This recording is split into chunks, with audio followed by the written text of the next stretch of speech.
Igreja Presbiteriana de São Vicente, uma igreja quebrantada, contemporânea e bíblica.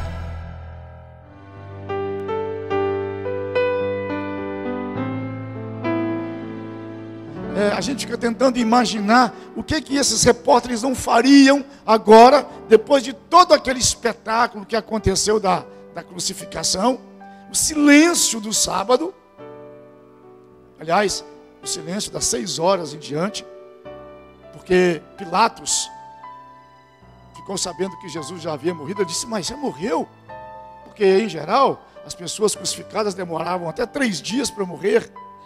Mas porque era sexta-feira e a partir das 6 horas da tarde já era considerado o dia santo, horas santas, e o judeu não podia deixar pessoas penduradas na cruz a partir desta hora. Então foram lá quebrar as pernas dos crucificados para que eles morressem mais rápido, e viram que Jesus já havia morrido. Aí foram constatar, e o soldado, para saber se ele tinha morrido mesmo, pôs uma lança do lado dele e constatou que ele já havia morrido mesmo. E Pilatos então fica sabendo e vai lá e pergunta ao comandante: olha, de fato o homem morreu, pode sepultá-lo já? E o comandante diz: sim, já morreu. E imediatamente 2 homens importantes, de grande importância em Jerusalém e para a fé judaica, mas que eram discípulos, ainda que secretos, de Jesus, José de Arimateia e Nicodemos. E José de Arimateia disse: deixa que eu o sepulte, eu tenho um sepultamento pronto aí para mim, está aí prontinho, deixa eu sepultá-lo aqui, ele é meu amigo, não tem onde sepultá-lo. E então correram, pegaram o corpo dele e o sepultaram ali. Imagine os repórteres correndo atrás desses homens, tentando passar a notícia de primeira mão, o furo. E eles não esperavam que o furo maior viesse no 3º dia. As televisões foram apanhadas de surpresa. Os repórteres já haviam retornado para suas casas. Acabou. Um ou outro ficou por ali para fazer uma reportagem ou outra. Mas eles não podiam imaginar isso. Porque mesmo sendo entrevistados, os apóstolos, os então discípulos, não estavam esperando por isso, que de fato essa profecia se cumprisse. Eles ficaram surpresos. Basta a gente se lembrar de 2 deles que estavam a caminho de Emaús quando Jesus encontrou-se com eles. Ele disse: você é o único viajante, andante por aqui, que não consegue saber, não consegue imaginar o que aconteceu há dias atrás. Já é o 3º dia, a nossa esperança já se foi. E um repórter, muito astuto, disse: espera aí, uma entrevista que eu fiz a alguém lá atrás, um dos líderes religiosos disse que ele prometeu que reconstruiria, destruiria o templo, e em 3 dias reconstruiria. Como é que é essa história? Ele disse: não, aí não vai acontecer mais nada. É possível que muitos cristãos, como eu e você, sejamos apanhados de surpresa assim. É muito possível que nós talvez não tenhamos essa expectativa, porque a ressurreição de Jesus ainda não causou em mim, ou em você, ou em cristãos, tal expectativa que ela de fato causou em toda a humanidade. Este texto aqui é um texto clássico. Há muitos hinos e canções belas já compostas em cima desta história, das mulheres que foram para o sepulcro, para o túmulo. E Joséfo, o historiador, e 2 historiadores romanos, dizem que na verdade as mulheres foram para lá para embalsamarem melhor o corpo de Jesus. Elas foram com o intuito de pedir aos soldados que cuidavam do sepulcro, para que os soldados deixassem com que elas preparassem melhor o corpo de Jesus, porque não houve tempo para isso. Porque a hora de passar das 6 da tarde já estava muito em cima, não dava tempo, eles mal fizeram um enfaixamento de Jesus para poder sepultar Jesus.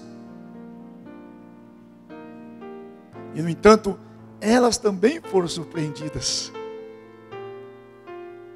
Elas foram mulheres que conheciam a Jesus, que amavam a Jesus, que andavam com Jesus, que ouviam a Jesus, foram surpreendidas. Às vezes, nós somos surpreendidos com o poder da ressurreição. Somos surpreendidos com o poder do túmulo vazio.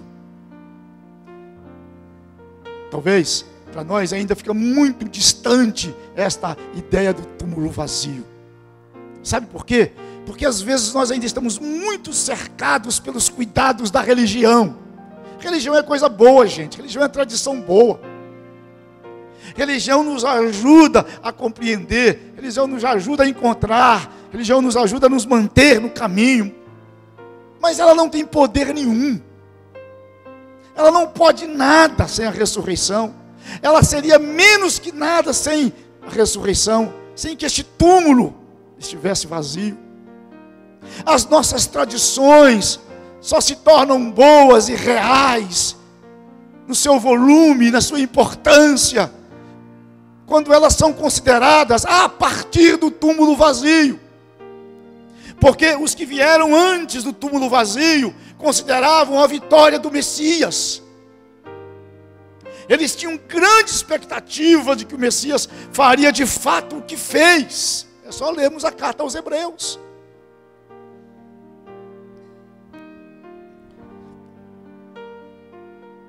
E a gente fica pensando, algum dia você já foi entrevistado por algum repórter por ser você um cristão?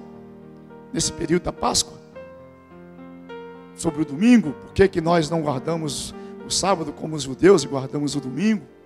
Não fomos.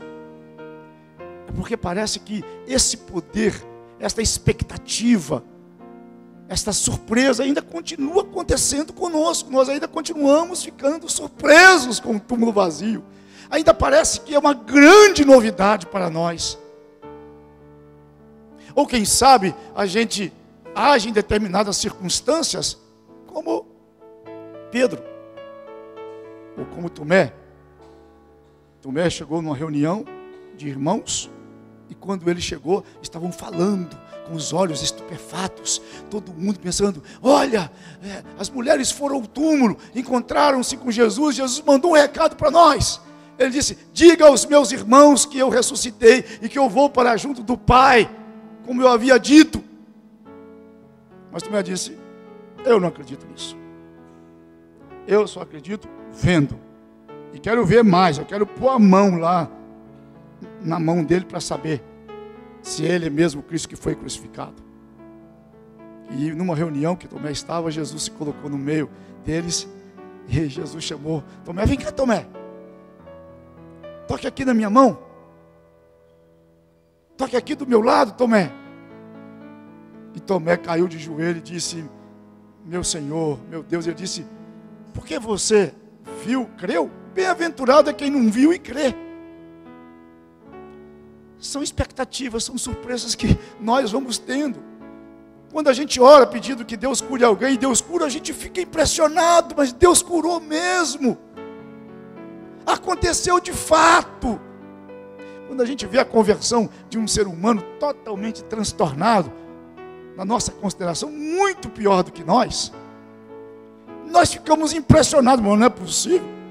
Deus conseguiu transformar aquele sujeito, aquela vida, daquele jeito, aquela pessoa. Nós ainda nos surpreendemos tanto com o poder da ressurreição. Mas eu espero não surpreender você, falando sobre isso, e falando sobre as implicações dessa ressurreição. E espero que eu não tenha que trazer para você algumas considerações que ainda são feitas hoje em estudos, que Jesus de fato viveu, que Jesus de fato morreu, que Jesus de fato foi sepultado, que Jesus de fato foi visto pelos seus apóstolos. Paulo e Tiago, que ainda não faziam parte do corpo de discípulos de Jesus quando ele morreu, também testemunharam depois de que viram Jesus.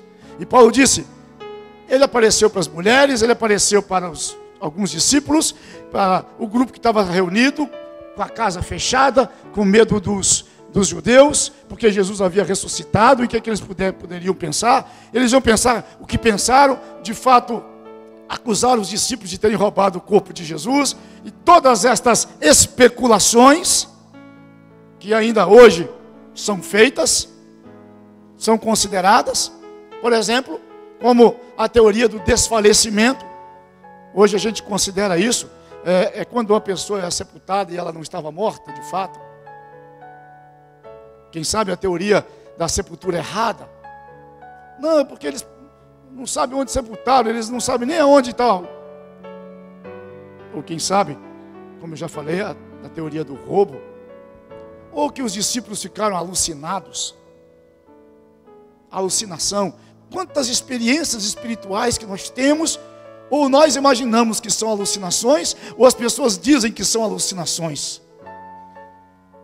É por causa da pequena expectativa que a gente tem do poder da ressurreição.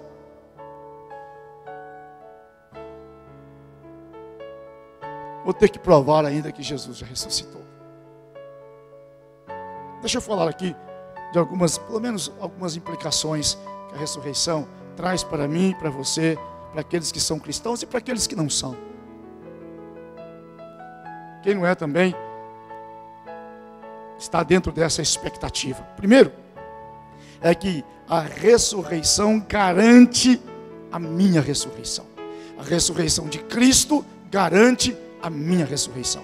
Um bom tratado, um excelente tratado, um dos melhores que a Escritura traz, é o de 1 Coríntios capítulo 15. Porque Paulo vai dizer o seguinte: então, se a ressurreição de Cristo não é a garantia da sua ressurreição, então a sua fé é vã. Então você está perdendo tempo. Então tudo isso que você diz que crê ou no que crê não vai acontecer. E olha, você está perdendo tempo. No final das contas não vai valer nada. Mas há uma segunda palavra de Paulo também, que é um bom tratado, que é a respeito da volta de Jesus. 1 Tessalonicenses capítulo 4, Paulo disse: irmãos, nós não podemos viver em ignorância. Não podemos ignorar isso, não podemos viver como se isso não fosse um fato. Jesus vai voltar, e quando Ele voltar, Ele vai receber aqueles que já morreram. Esses ressuscitarão primeiro, depois os que estarão vivos vão ressuscitar também. Vai acontecer a ressurreição dos mortos, porque Jesus ressuscitou. Esse é um fato, e isso implica diretamente na existência humana. A ressurreição não pode ser um assunto de pouco interesse, ou que se trate dela somente na Páscoa. Ela não é um fato histórico, aconteceu há 1970, 1990 anos atrás, não. Ela é um fato real e que implica na existência humana hoje. E por isso é que ela serve de protótipo, ela serve de modelo, ela serve de referência para o ser humano no final da existência, da sua existência, ou da existência humana. Esta ressurreição de Jesus, que garante a minha ressurreição, que implica diretamente na minha vida, é a base da minha esperança. É por isso que a esperança do cristão não se confunde com a esperança humana. Paulo diz isso em Romanos capítulo 5.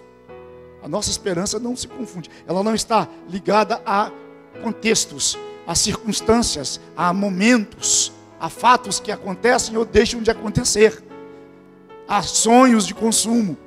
Não, a esperança cristã está na ressurreição de Cristo.